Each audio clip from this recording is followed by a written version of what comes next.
저희가 이제 오늘은 로마서 6장 1절에서부터 11절에 있는 말씀을 가지고 같이 한번 묵상해 보려고 합니다. 광고 가운데 하나가 빠졌는데 이제 여름 시즌을 맞이해서 특별히 우리 온누리교회 가운데 귀하게 또 쓰임 받고 있는 우리 노규석 목사님 안산 M센터 내일 주일 예배에 오셔서 9시와 11시 반 예배 가운데 똑같은 로마서의 본문을 가지고 귀한 말씀 증거를 해주시고요. 그리고 이제 다음 주죠. 우리 이기훈 목사님 사회 선교 또 1대1 여러 방면에서 또 기름 부음이 있는 귀한 목사님 오셔서 우리 가운데 말씀 증거를 해주십니다. 저는 토요 주일과 또 세종 교육관에서 말씀을 같이 나누게 됩니다. 참고해 주시면 되겠고요. 이제 로마서 우리가 이제 6장 1절에서부터 11절 말씀 우리 같이 나누기 전에 지난주에는 저희가 아담 안에서 죽고 그리스도 안에서 살다라는 주제로 이 5장 12절에서 21절에 있는 말씀으로 저희가 말씀을 나누었죠. 우리 박성훈 목사님께서 귀한 말씀 증거해 주셨고 한 주 동안 이 제주 아울리치를 이제 팀원들과 다녀오느라고 이제 우리 로마서 말씀을 이제 우리 지난주에 이렇게 박성훈 목사님 통해서 우리가 들었는데 이제 오늘은 저희가 그리스도와 함께 죽고 함께 살다라는 제목으로 같이 말씀을 나누기를 원합니다.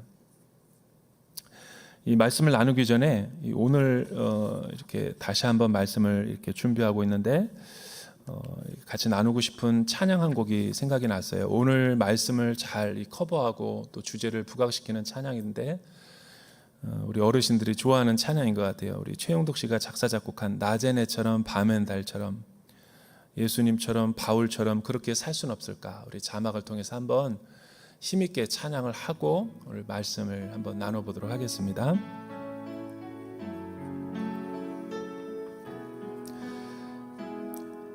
낮엔 해처럼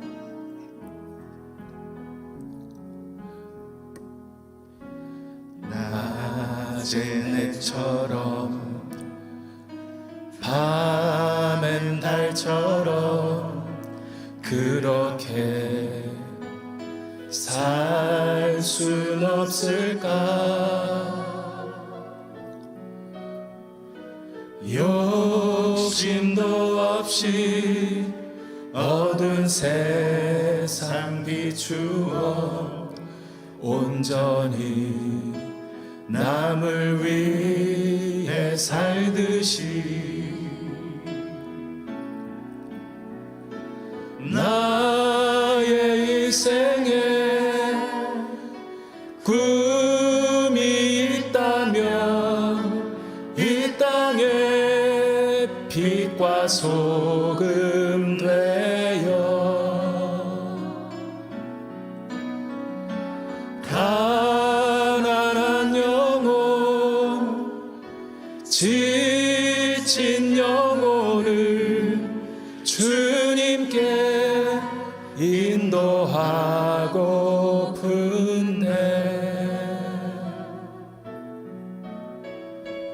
나의 욕심이 나의 못난 자아가 언제나 커다란 짐 되어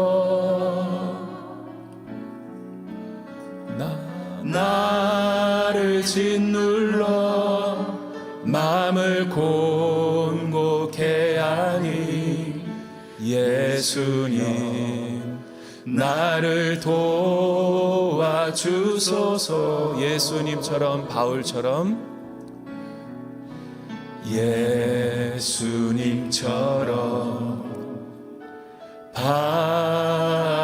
바울처럼 그렇게 살 순 없을까. 남을 위하여 당신들의 온몸을 온전히 버리셨던 것처럼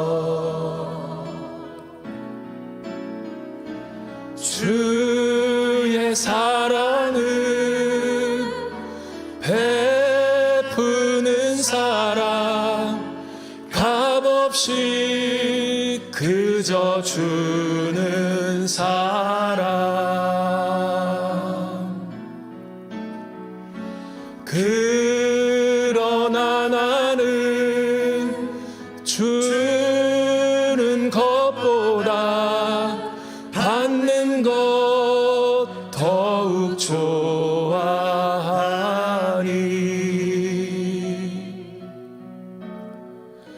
나의 입술은 주님 닮은 듯하나 내 맘은 아직도 추하여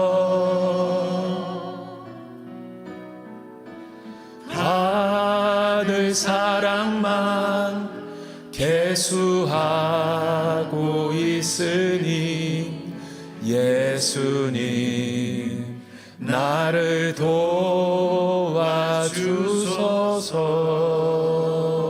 아멘. 아멘.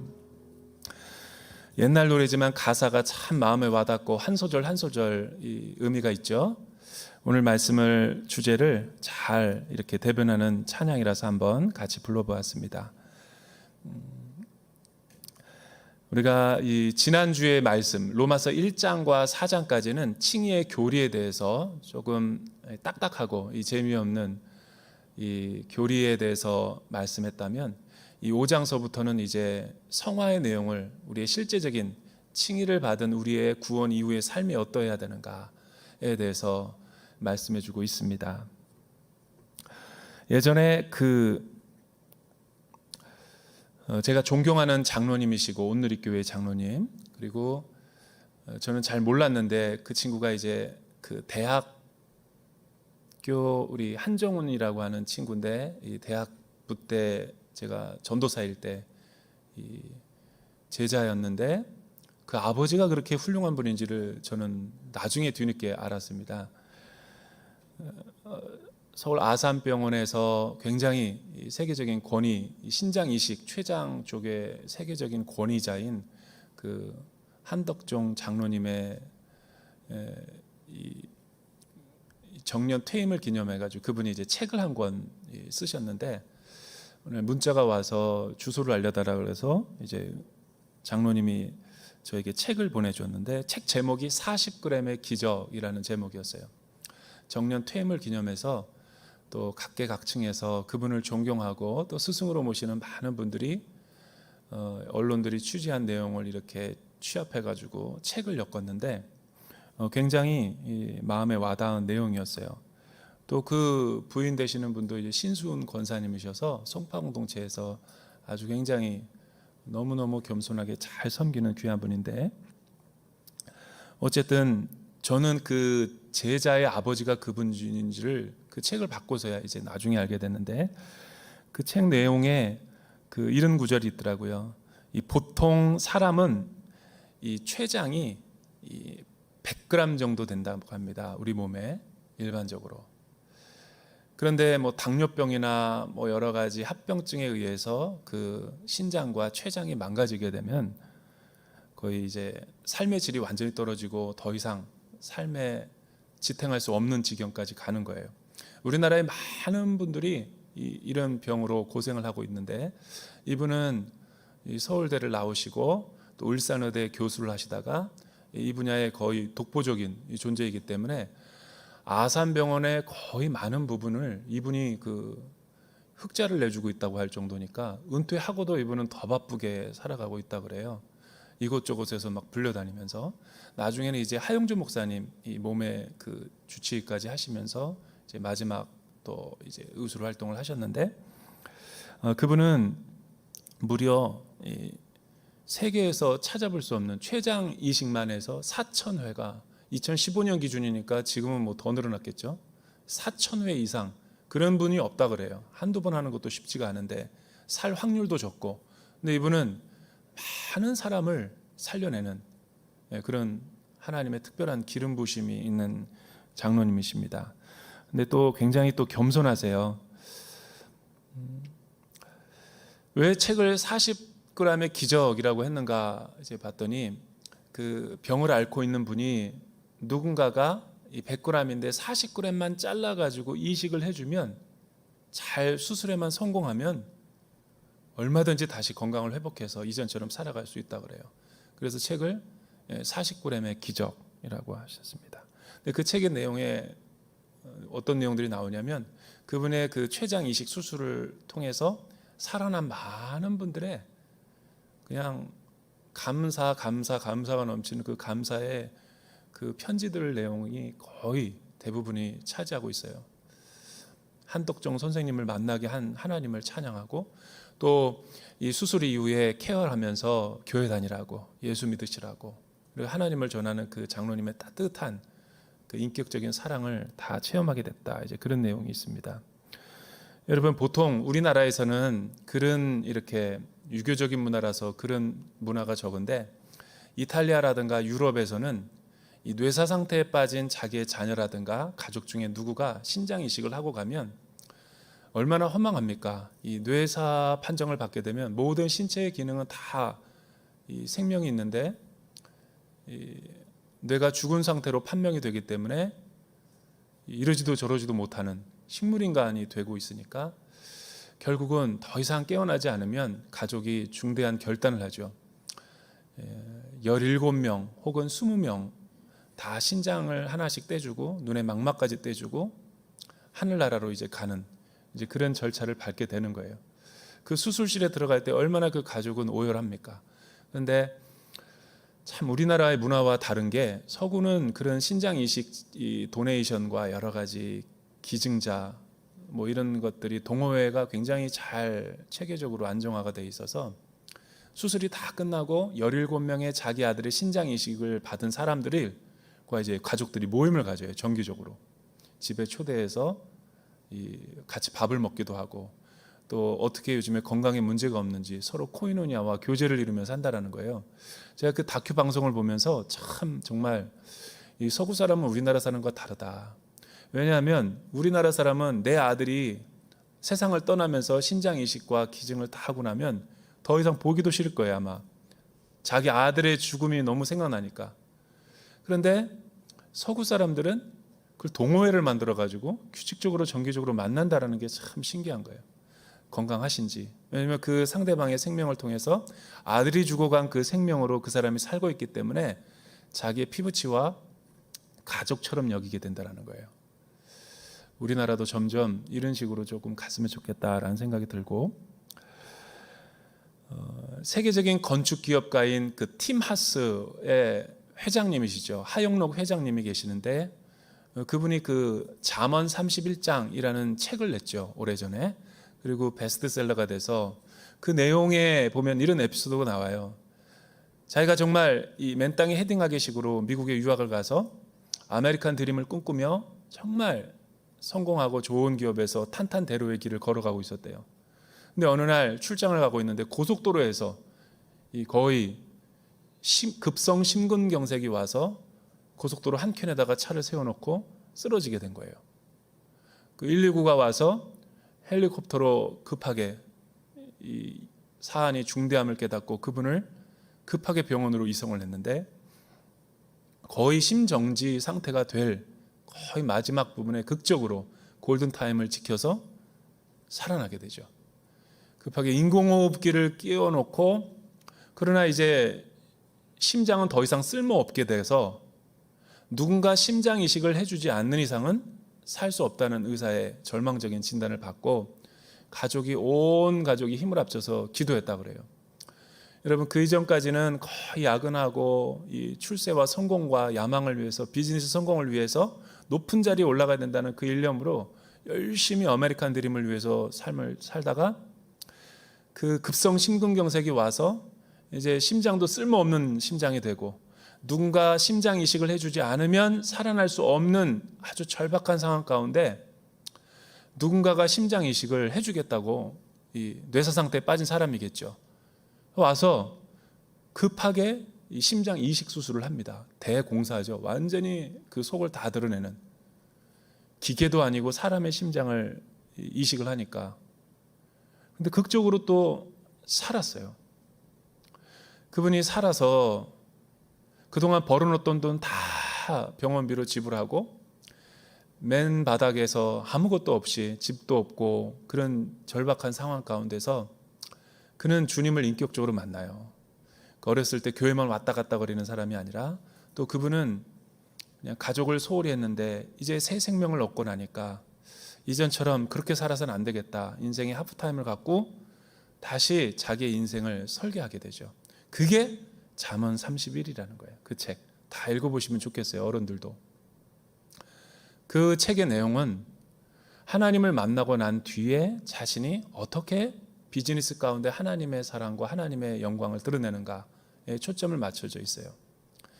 그는 늘 경영할 때 인간의 지혜가 아니라 하나님 뜻, 하나님의 우선순위 그런 거를 지키면서 이 사업을 했을 때 팀 하스라고 하는 굉장히 이 중견 기업이었던 것을 세계적인 기업으로 키우는 놀라운 성과를 거둬내죠.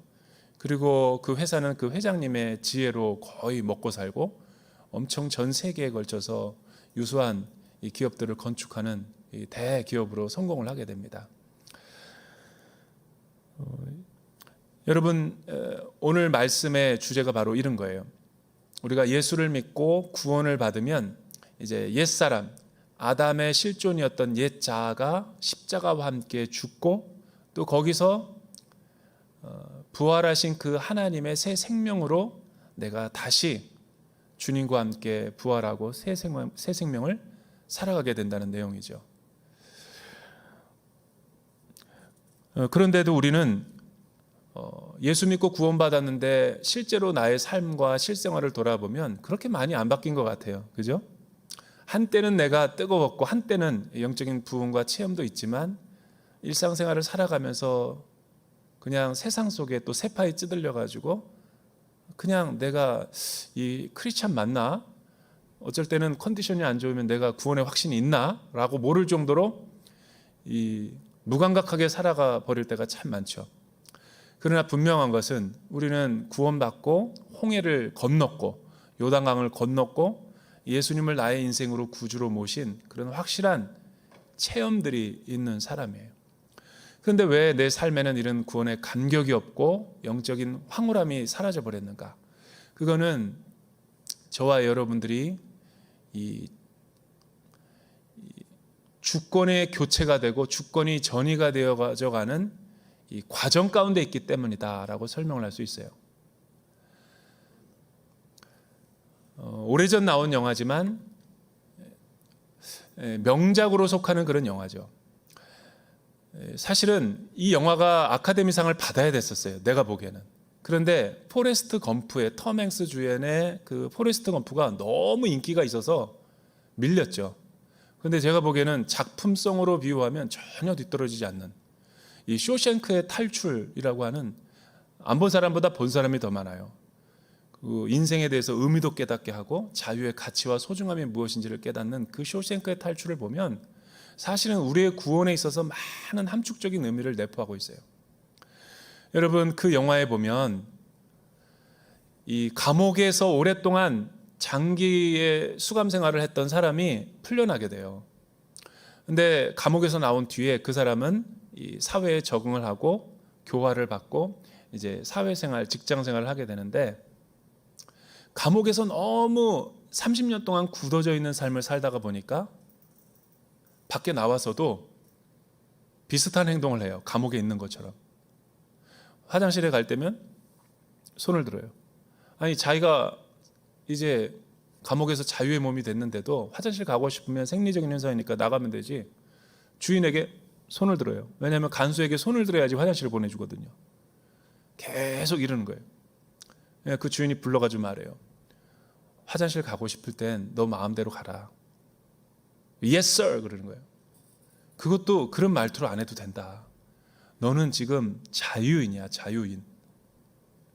우리가 그런 거죠. 예수 믿고 구원받고 새 생명을 얻었고 인간 나라에서 하나님의 나라로 우리가 이주를 했는데 우리는 여전히 이 세상 가운데서 하나님의 나라, 장차 완성될 그 하나님의 나라를 고대하면서 살아가고 있게 돼요. 그러다 보니까 십자가의 사건을 통해서 완전히 우리의 원죄의 아담의 그 죄의 유전자인 그 아담의 실제 몸을 우리가 입고 태어났는데, 이 죄의 몸에서 우리가 절대적인 죄, 원죄, 죄의 뿌리는 다 이제 끊어져서 우리는 구속을 얻고 죄 사함의 은혜를 얻었어요. 그런데 이 세상 가운데 살아가다 보면 여전히 우리의 새 생명 가운데 이 아담의 몸이 장막으로 있기 때문에 우리는 적지 않은 영향을 받고 살아가게 되죠. 아직도 죄의 본성이 남아있고 용서받은 죄인이고, 우리가 언제 완전한 프리덤, 자유함을 얻게 되는가? 장례식 때. 장례식 때 우리는 예수님께서 우리를 구원하시고 십자가에서 부활하신 그 부활의 첫 열매 똑같은 몸을 덧입게 되는 거죠. 그러니까 주권 교체인 거예요. 주권 교체. 아직은 이 세상 가운데 내가 살아나야 되니까 아담의 몸을 가지고 죄의 유혹과 세상의 유혹에 흔들릴 때가 있는 거예요. 분명한 것은 유정란과 무정란이 생명이 똑같이 없는 것처럼 보이지만 그 둘 중에 하나는 분명히 생명이 있는 거예요. 우리는 무정란이 아니라 유정란이죠. 예수 믿는 사람들이니까. 그거는 생명을 부화할 때면 알게 되는 거예요. 그러면 우리는 이 아담의 죄의 문제가 해결이 됐고, 이제 아담의 몸만 우리가 새 생명 가운데 걸치고 살아가고 있는데 언제 이 외투를 벗어버리게 되는가? 그리고 이 아담의 몸에서 우리는 죄를 극복할 수 없는 것인가? 그런 실존적인 문제가 있죠. 왜냐하면 이 영혼을 구원하시고 새 생명을 이제 우리 가운데 주셨기 때문에 이 내면의 영적인 생명으로 이 뿌리가 끊어진 이 죄의 영향을 극복할 수 있는 자유함이 우리 가운데 생긴 거예요. 그래서 우리는 그리스도 안에서, 은혜 안에서, 믿음 안에서 이 성화의 단계에서는 계속 은혜 가운데 머물면서 하나님의 통치와 다스림을 받아야 될 필요가 있는 거예요. 거기서 중요한 것이 믿음이죠. 이제 자유가 생겼으니까 믿음으로 세상으로 살아갈지, 예수 중심으로 살아갈지 선택할 수 있는 자유가 우리 안에 있었어요. 옛날에는 없었죠. 옛날에는 모든 게 비정상적인 메커니즘 속에 살아갔어요. 죄와 죽음이, 사망이 왕노릇하고 나를 지배하고 있었으니까 벗어나고 싶어도 벗어날 수 없는 이 감옥의 철장 가운데서 살아가고 있었죠. 근데 이제는 감옥문을 열어줬어요. 이 선택은 내 마음에 달려 있는 거예요. 계속 이 교회 공동체 안에서 이 제자 훈련과 또 겸손과 사랑과 인내와 내 세상의 독을 빼내어 버리는 공동체의 훈련을 통해서, 또 말씀 묵상을 통해서, 계속 예배를 통해서 계속 내 옛 성품을, 옛 자아를 십자가에 데려가서 이 자아를 죽이는 훈련을 해야 되는 거예요. 오늘 어떤 말씀을 우리 가운데 주고 있는지 같이 한번 살펴보기를 원합니다. 먼저 이 1절에서부터 4절에 있는 말씀이죠. 우리 같이 한번 읽어볼까요? 1절에서부터 4절 시작. 그러면 우리가 무슨 말을 해야 하겠습니까? 은혜를 더하게 하려고 죄 가운데 머물러 있어야 하겠습니까? 결코 그럴 수 없습니다. 죄에 대해 죽은 우리가 어떻게 죄 가운데 그대로 살겠습니까? 그리스도와 연합해 세례를 받은 우리는 모두 그리스도의 죽으심과 연합해 세례를 받은 줄 알지 못합니까? 그러므로 우리는 그리스도의 죽으심과 연합해 세례를 받음으로써 그분과 함께 묻혔습니다. 이는 그리스도께서 아버지의 영광으로 인해 죽은 자들 가운데서 살리심을 받은 것처럼 우리도 또한 새 생명 가운데서 살게 하려는 것입니다.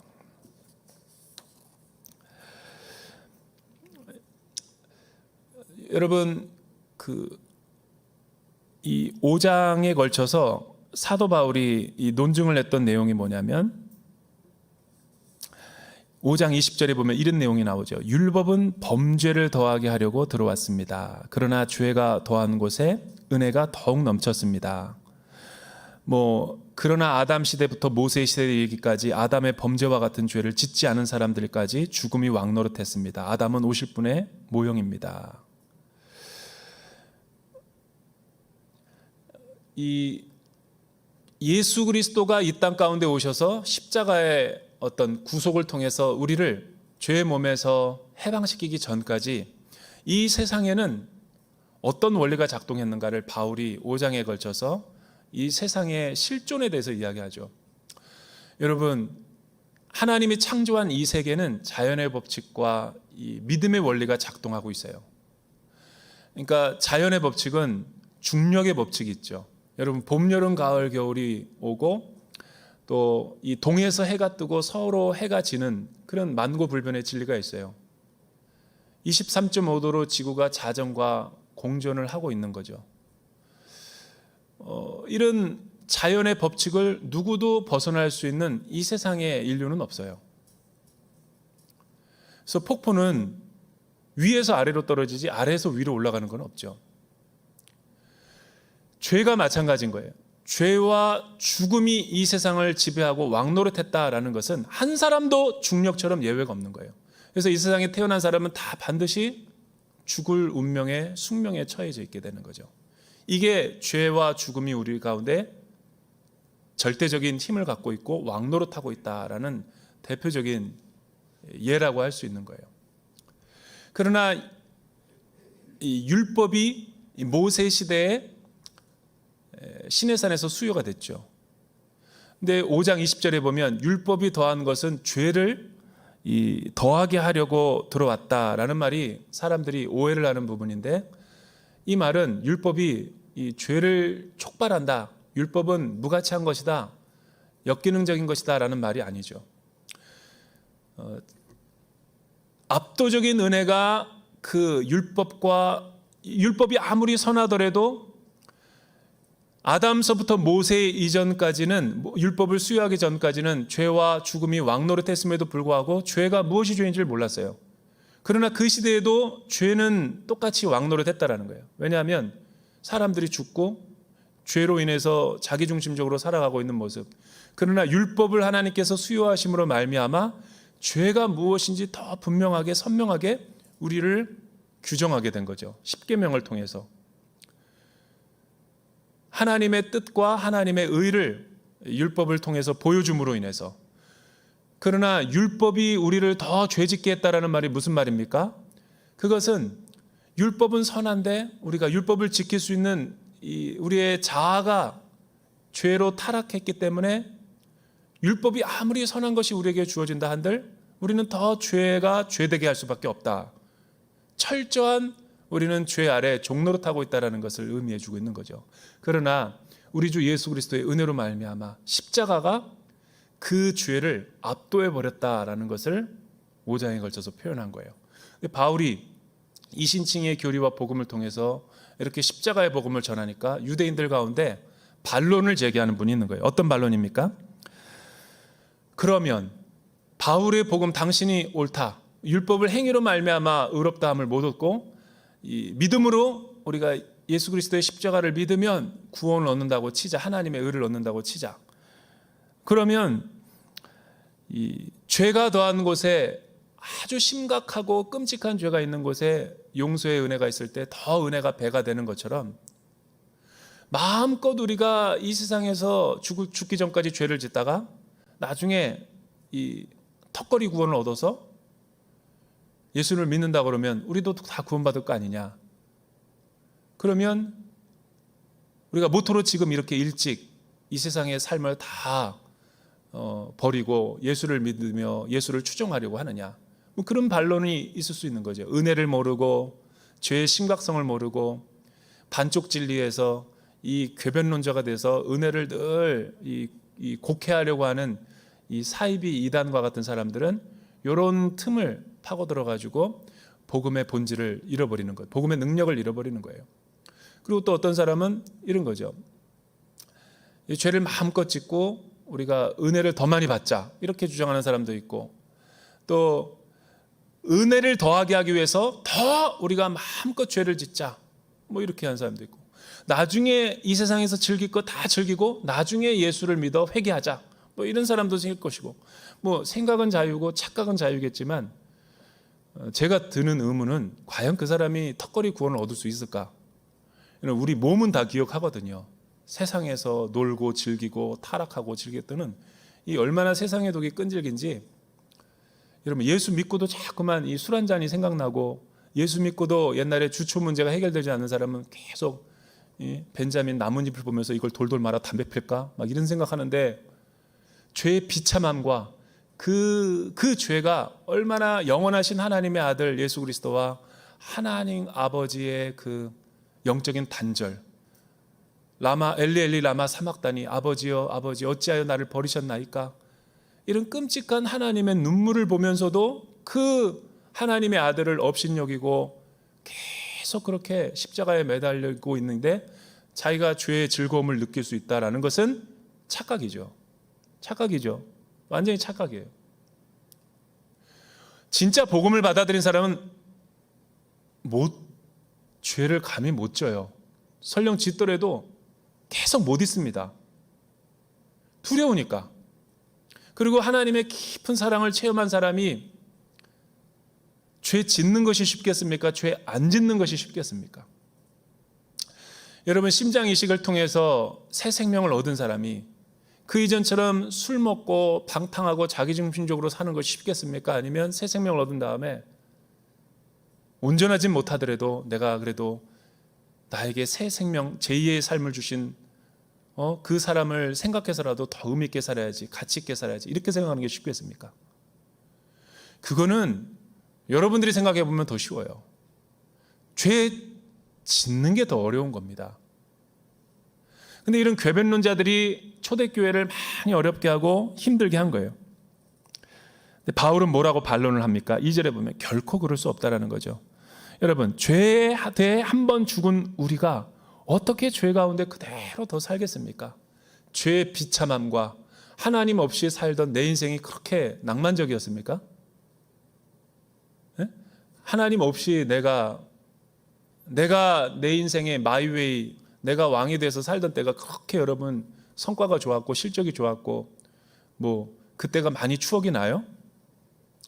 부끄러워했죠. 더 우리는 인생을 살면 살수록 뒤안길을 돌아보면 더 부끄러운 거예요. 우리가 은혜의 해에 비춰서 그걸 봅쳐보면 너무 보잘것없고 해 같은 그 하나님의 영광 앞에서 몸둘 바를 모르는 거예요. 그게 은혜 받은 사람의 성화의 태도인 거죠. 더 적극적으로 바울은 이렇게 변론하죠. 3절에서부터 여러분 7절까지는 그 믿음으로 말미암아 우리의 신분이 어떻게 변화됐는가, 믿음으로 말미암은 그리스도와의 신비한 그 연합을 두 가지로 설명합니다. 어떻게 설명하냐면 하나는 세례의 상징으로 비유를 하고, 또 하나는 십자가의 죽음과 부활로 우리를 설명하고 있어요.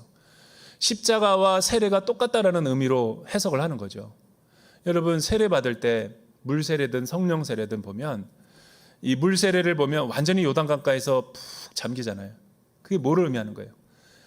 예수 그리스도를 믿음으로 말미암아 십자가를 내가 믿는 그 순간 나의 옛사람이 십자가와 함께 예수님과 함께 죄 처리가 되고 죄에 장사된 거예요. 죽은 거예요. 여러분, 십자가 그 세례에 푹 잠긴 것은 내 옛사람이 수장됐다라는 거예요. 그리고 다시 물에서 올라오면 부활하신 주님이 자신만 부활한 게 아니라 예수를 믿는 사람들의 그 믿음으로 말미암아 우리와 함께 새 생명을 우리 가운데 함께 가져오게 됐다라는 거예요. 그래서 여러분, 세례를 마치고 다 올라온 사람은 새 사람이 됐다라는 것을 표지하는 거죠. 여러분, 출애굽기 14장 이후에 보면은 이스라엘 백성들이 바로의 압제에서 해방되어 하나님의 권능의 오른팔로 가나안 땅으로 가잖아요. 근데 홍해의 관점에서 보면, 애굽의 관점에서 보면 이스라엘 백성들이 바로와 말과 병거로 계속 뒤추적하는데 홍해로 건너가잖아요. 바다로. 동풍에 의해서 양쪽에 벽이 생기고 마른 뭇을 그들이 200만 사람들이 건너가는 거죠. 근데 애굽 사람들은 생각했을 거예요. 야, 저 녀석들 죽었다.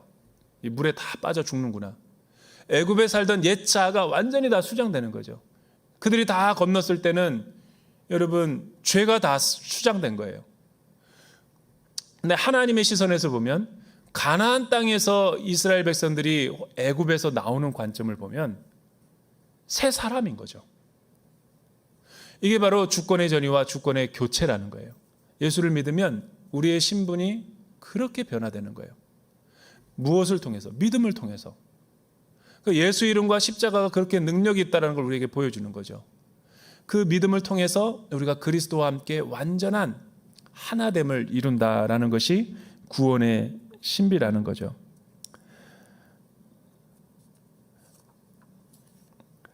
여러분 8절에서부터 9절 우리가 한번 읽어보죠. 십자가의 의미를 이렇게 죽음을 이렇게 설명했고 십자가의 부활을 바울이 이렇게 설명합니다. 8절 9절 우리 같이 한번 읽어볼까요? 시작. 우리가 그리스도와 함께 죽었다면 또한 그분과 함께 살 것을 믿습니다. 우리가 알기로 죽은 사람 가운데서 살리심을 받은 그리스도께서는 다시 죽지 않으시고 죽음이 더 이상 그분을 지배하지 못합니다. 그러니까 예수 그리스도의 십자가에서 죽음과 또 부활의 사건과 같이 저와 여러분들의 십자가의 구원을 믿는 우리의 믿음 안에서 우리에게도 똑같이 그리스도의 형상이 이루어지도록 하나님께서 영적인 언약을 체결하셨다라는 거죠. 그러니까 여러분 자연의 법칙도 있지만 영적인 법칙도 있거든요. 그러니까 예수를 믿으면 자연의 법칙이 우리를 지배하던 영적인 원리가 우리 가운데서 작동하게 되는 거예요. 그 원리에 의해서 우리는 영적인 자유함과 해방을 얻게 된다라는 거죠. 그런데 문제는 우리는 예수 그리스도를 믿음으로 인해서 완전히 우리 옛사람 아담의 죄성을 십자가에 못 박았는데 교회로 돌아오고 일상생활로 돌아오고 또 시간이 조금 지나면 이 세상에 살면서 세파이 찌들려 가지고 다시 또 애굽으로 돌아가려고 하고 다시 또 옛사람을 살려내요. 문제는 이러니까 우리의 신앙생활이 정체성의 혼란과 갈등을 일으키는 거죠. 여러분 지금은 죄가 우리를 왕노릇하는 게 아니라 은혜가 우리를 지배하는 새 시대를 경험하고 있는 거예요. 새 창조 가운데 하나님의 나라 속에서 우리가 이 땅 가운데 거주하고 있는 거죠. 그런데도 예수 믿고 난 우리는 계속해서 이성 중심으로 자연의 법칙대로 육신의 그 본능이 이끌린 대로 욕심과 탐욕에 이끌려서 살아가려고 하면 그 사람은 심각한 영적인 장애를 경험하게 될 거예요. 여러분 영적인 구원과 새 생명이 내 안에 있는데 크리스찬의 정체성을 가지고 살지 않고 주님을 내 인생의 구원자로 모시지 않고 여전히 내가 뭔가 주도적으로 하려고 그러고 내 뜻과 육신의 본능대로 이끌려서 세상의 방식대로 살려고 그러면 내주하시는 성령님이 계속 이 신호를 보내요. 빨간불을 보내요. 심장이 두근두근거리게 한다니까요.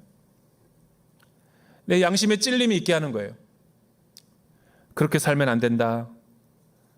그렇게 살면 안 된다. 계속. 그리고 우리는 옛 생활을 너무 오랫동안 몸담고 살아왔기 때문에 교회 생활을 하더라도 공동체 생활을 하더라도 이 하나님의 말씀으로 양육받고 또 묵상하면서 기도하면서 이 육신의 죄의 세력을 잔재를 뛰어넘으려고 잘 사는 분도 있지만 계속해서 믿음이 성장하지 않고 자라나지 않고 어린아이와 같은 신앙생활을 하시는 분들은 계속 이 육신적인 그리스도인의 모습으로 살아가려고 하는 거예요. 이게 우리의 고민이고 이게 우리의 성화의 숙제인 거죠. 왜 우리를 홍해에서 건너게 하시고 십자가를 믿고 우리를 왜 즉각적으로 주님처럼 하나님 나라로 데려가지 않냐면 교회 공동체라는 신비한 공동체를 통해서 이 안에서 재활훈련을 하고 돌아오라는 거예요. 하나님 나라로. 왜냐하면 세상에 우리는 너무 때에 독이 많이 묻어있기 때문에 죽지 않은 옛 자아의 습관들이 아주 많습니다. 버리지 못한 옛날의 습관들이 너무 많아요. 그래서 순모임 가운데 다락방 가운데 사역팀 하면서 아울리치 가면서 왜 그렇게 좌충우돌하는 줄 아세요? 예수 안 믿어서 문제가 아닌 거예요. 예수를 잘 믿는 게 중요한 거예요. 잘 믿는다라는 것은 온전히 하나님만 100% 신뢰하고 의지하는 걸 말하는 거예요.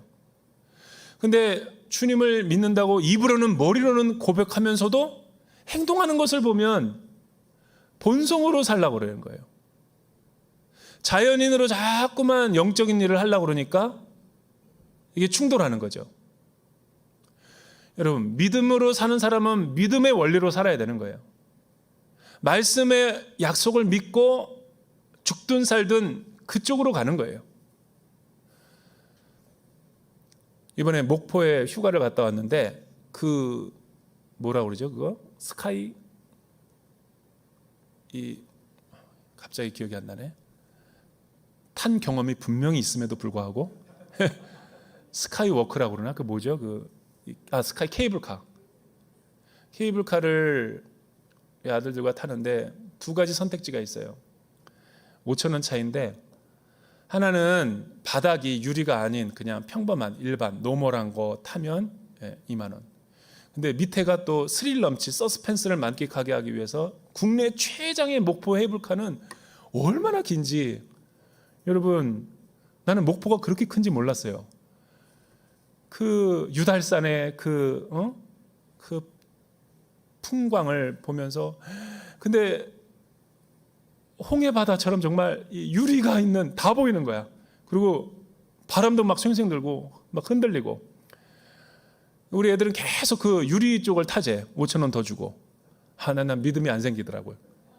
떨어질 것 같고 불안하고 내가 고소공포증이 있어서. 그래서 아니다, 그건 정말 힘들다. 근데 웬걸 막상 유리가 안 된 걸로 그냥 밑이 안 보이는 걸로 타니까 이 두 애들이 내 팔을 붙잡고 무섭다고 그러는 거예요. 오히려 그거 탔으면 어떻게 될 뻔했어요. 여러분, 번지 점프 해보셨어요? 뉴질랜드 가면 그 번지 점프가 있잖아요. 세계에서 가장 길다는. 수백 미터 아래로 떨어지는 거야. 근데 여러분, 발목과 온 몸을 완전하게 탁 감아주고 절대로 안 떨어짐에도 불구하고 막상 여러분들이 그 번지 점프를 한번 해본다고, 효도 관광 해준다고 타보세요. 한 발이 떨어지나 안 떨어지나 다 못 내려갑니다. 그래서 종업원이 뒤에서 미는 거죠. 첫 발을 내딛기가 쉽지 않은 거예요. 왜? 우리는 너무나 이 세상에 이성 중심, 자연 중심, 그리고 육신의 본성 중심으로 살던 그런 가닥이 있어서 영적인 세계로 왔음에도 불구하고 믿음의 첫 발을 내딛기가 쉽지가 않아요. 그 믿음의 모험이라고 그러는 거예요. 모험이죠. 어드벤처. 그러나 문제는 주님과 함께, 주님이 나와 함께 하시고 나와 동행하시고 나를 인도하신다고 말씀하시잖아요. 그러니까 믿음의 선택이 중요한 거예요. 예수 믿고 구원받고 나서 교회 생활하는 내 주님 품에 안길 때까지 내가 해야 될 싸움은 뭔가? 예수님의 말씀대로 내가 사는 훈련을 하는 거예요. 생각하는 거나 말하는 거나 주님을 따르는 거나 모든 게 내 안에 말씀 중심으로 살아가야 되는 거예요. 근데 우리의 문제는 뭡니까? 예수 믿고 구원받았음에도 불구하고 여전히 옛사람대로, 옛 본성대로, 내 혈기대로 살려고 하니까 성령님이 역사하시질 않는 거예요. 그러니까 우리 안에 있는 구원을 받았음에도 불구하고 자유함이 없는 거죠. 자유함은 언제 생겨요?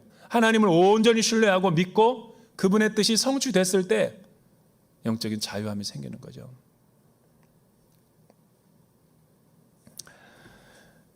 이번에 여러분, 비행기가 진에어 비행기를 타고 제주도를 갔는데, 청주에서 또 제주공항에서 올 때는 기상이 악화가 돼가지고 한 30분 동안 딜레이가 되더라고요. 억수로 비가 막 쏟아지더라고요. 비행기가 뜰 수 있을까 그랬는데, 비행기가 한번 출발한다고 하니까 비행기가 언제 뜨는 줄 아세요? 중력이 있기 때문에 여러분, 비행기가 막 400km로 달립니다. 그리고 보통 780에서 800km로 속도를 내죠, 항해를 할 때. 근데 400km가 되면 정확하게 뒷바퀴가 떠요. 양력과 부력에 의해서 추진이 돼서. 그리고 궤도 정상에 올라갈 때까지 비행기가 안 떨어지는 거죠.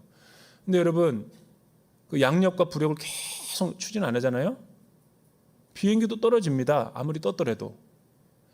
우리가 아무리 예수 믿고 구원 얻었다 할지라도 아직 아담의 실존이 내 안에 있기 때문에, 장례식을 치르지 않았으니까 계속 이 애굽과 육체의 본성이 우리를 죄와 유혹과 계속 세상 중심으로 살려고 끌어내리죠.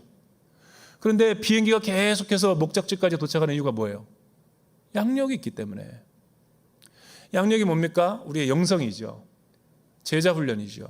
하나님 말씀대로 믿음의 원리대로 살아가는 거죠.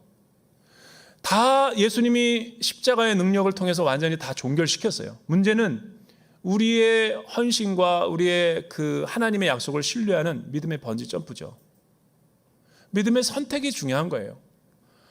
이번 제주 아울리치를, 이번에 아울리치는 참 정말 은혜가 특별하게 더 있었던 것 같아요. 왜냐하면 팬데믹 이후에 5월달 재개된 이 교회 활동 때문에 아무것도 못하다가, 그런데 지금까지 계속 막 7월달 8월달 코로나가 재확산되니까 앞에서 이끄는 사람이 얼마나 이 사기가 떨어지겠어요. 가야 되는가 말아야 되는가, 주변에 듣는 소리도 있고, 굳이 해야 되느냐 말아야 되느냐, 또 그럼 취소하냐, 얼마나 혼란스러워요. 겪어보지 않은 사람은 모를 거야 아마. 근데 어쨌든 한 750명 정도 이번 아울리치를 다 그래도 믿음으로 결단하니까 다 갔다 왔고 경험했고 다 본인들 좋았다고 간증들이 많죠. 그러나 이번에 제주 아울리치를 가는데, 해외도 제대로 못 가는데 이거 뭐 가야 되나 마야 되는가 막 고민이 많았는데, 중요한 거는 이런 생각이었어요. 불현듯 새벽 기도하는데 간다 그래서 갈까, 사람들이 지금도 아직 팬데믹 분위기가 있는데 나를 따르라 그랬는데 뒤를 보니까 아무도 없어. 그럼 이게 뭔 망신인가? 인간적인 생각이죠. 자연적인 생각이죠. 또 기도를 하면 아니야 그래도 한번 해보자. 뭐 10명이 되든 몇 명이 되든 10명만 넘으면 간다. 그러나 3, 4명이면 못 간다. 이런 믿음으로 선택을 했어요. 근데 제일 먼저 누가 신청했는 줄 아세요? 호은경 집사님 남편이었던, 여러분 대장암 거의 말기, 하루 종일 수술했잖아. 다 드러냈잖아. 건장하던 분이 완전히 초췌해져 갖고 기도받으러 왔어요. 이번에 제주 아울리치 새 생명을 살려줬으니까 내가 제일 먼저 신청하고 싶습니다. 근데 나는 그게 그냥 이름만 걸어놓은 건 줄 알았어요. 명목상에. 왜냐하면 항암 투병하고 있는 분이 그렇게 간다는 것 자체가 상식적으로 맞지 않은데 가서 다 하고 왔어요. 그분이 가니까 여러분 한 41명이 갔습니다. 30명이 TO였는데 나머지는 다 배 타고 왔어요. 그런데 이 물꼬를 튼 게 안영섭 집사님뿐만 아니라 김종희 권사님 장례가 나가지고 서울에 막 가는데, 그 운전자가 누구냐면 이희민 집사님이에요. 성가대시신 분. 난 잘 알지도 못했어요. 지금 요번에 처음 교제를 했는데 졸지 않게 하려고 이렇게 올 때 계속 말을 시켰죠. 제가 어떻게 예수님 만났어요. 다 이렇게 1시간 동안 막 드런드런 얘기를 하는데 간증이 아주 그냥, 제가 주님 만나기 전에는 이 백세주를 주님으로 설며 살았던 분입니다. 근데 지금은 주님이 구세주입니다. 술 중독에 빠져가지고 막 살았던 분이 주님 믿고 완전히 달라진 거예요. 완전히. 이번에 제가 제안했죠. 아울리치 갑시다. 그래서 했더니 먼저 자기 아내와 딸에게 물어보고 하겠다 그러더라고요. 근데 바로 주일날 연락이 왔어요. 못 가게 됐습니다. 왜냐하면 가족 여러 가지 휴가 일정도 있고 뭐가 안 맞아가지고 못 갑니다. 다 그렇게 생각했어요. 이번 아울리치는 참 힘들겠구나라는 생각을 했는데, 그 다음 주에 가겠다는 거예요. 가겠다는데 어떻게 가게 됐냐고 그랬더니 우리 예서가 기도하는데 10살짜리인데 딸이 하나님이 가라 그랬대. 그래서 가게 된 거예요. 그런데 막 코로나가 확산되니까 엄마가 너 못 간다. 그냥 아빠만 보내자. 아니야 우리 가족 다 가래. 근데 할머니가 너무 걱정됐는지 예서는 두고 가거라. 그렇게 했대. 내가 돌봐줄 테니. 근데 예서도 이 코로나에 대한 공포감이 있었대요. 왜냐하면 이 코로 검사하는 PCR 때문에 이 트라우마가 있었대요. 근데 기도를 하는데 하나님이 지켜주겠다라는 말을 하셨고, PCR도 이제 안 두렵다라는 믿음을 주셔서 간뜩 가겠다 그랬는데, 제주도 가기 전에 확산이 많이 됐잖아요. 제주도에서도 많이 생기고. 그러니까 딸은 두고 가거라 그랬더니, 할머니 왜 이렇게 믿음이 없어요? 하나님이 나를 지켜주시겠다고 그랬대요. 기도하니까 내가 그렇게 약속을 해주셨어요. 그러니까 이 10살짜리 말에 그 전 집사님과 이 집사님과 그 할머니가 다 설득이 돼서 가족이 다 신청해서 온 거죠. 여러분, 이런 일상이 우리의 모든 생활 가운데 있는 거예요. 우리는 날마다 이런 믿음의 선택으로 살 것인가, 아니면 내 육신의 본성대로 이끌려 살 것인가, 이런 계속 이 훈련과 연습 가운데 우리는 주님 앞에 부르심의 선택 중에 있는 거죠. 성화란 뭔가? 나의 육신의 뜻을 내려놓고 옛 자아를 죽이고 새 사람으로 믿음의 선택을 하며 날마다 주님과 동행하는 삶이죠. 저와 여러분들이 이렇게 주님 오실 때까지 살면서 이 영적인 열매들을 많이 맺는 그리스도의 삶을 닮아가는 믿음의 종들이 되기를 주님의 이름으로 축원합니다. 사랑하는 주님, 감사합니다. 오늘 말씀을 통해서 다시 한번 우리의 잠자는 영혼을 깨워주심을 감사합니다. 예수 믿고 구원 얻게 하신 것도 감사한데 이제 구원 이후의 성화의 삶도 더욱더 믿음으로 충만한 하나님의 백성들의 삶이 되게 하여 주시옵소서. 예수 그리스도의 이름으로 기도드립니다.